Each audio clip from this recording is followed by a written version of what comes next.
అతను ఉమ్, ఏమన్నాడంటే ఆవు ఉచ్చ తాగి ఆవు పేడ తినే మీకే అంత ఉంటే నా కొడకల్లారా,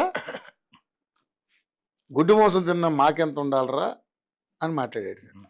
దీనికి సంబంధించి చాలా ఇష్యూస్. అసలు నేనేమంటా అంటే ఎప్పుడైనా అతను ఎరిపప్ప కావచ్చు, ఎర్రప్ప కావచ్చు, అతని మీద కోపం తెచ్చుకోకండి. ఇప్పుడు ఇంకో ఎరిపు గాడు పూల గురించి మాట్లాడాడు, ఎరిపప్పు గాడు ఏదో గోమూత్రం గురించి మాట్లాడాడు. వాళ్ళు అలా మాట్లాడడానికి కారణం ఏంటి? అది నేను చెప్పేది. అది ఒక కారణం. చదువు ఇక్కడి నుంచి కనపడుతుంది గట్టిగా. నేను భూమి మీదకు అగ్ని వేయవచ్చి తిని, విరోధం పెట్టవచ్చి తిని. ఓహో, మళ్ళీ ఇట్లా కూడా లోక 12:5 నుండి 53 వచనములు.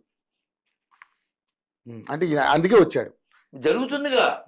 నా తెలుగోడు, నా హిందువు, నా భారతీయుడు, నా సాటి మనిషి నన్ను అన్ని తిట్లు ఎలా తిట్టగలిగాడు? బికాజ్ ఆఫ్ దిస్ బొగడా. బికాజ్ ఆఫ్ దిస్ బొగడా దట్ ఫెలో బికమ్ పకోడా కదా. ఇప్పుడు టాపిక్ లోకి వద్దాం. పువ్వులు, బజారు స్త్రీలు. వాళ్ళ ఇంట్లో వాళ్ళ గురించి వాడు ఫీల్ అయ్యాడు.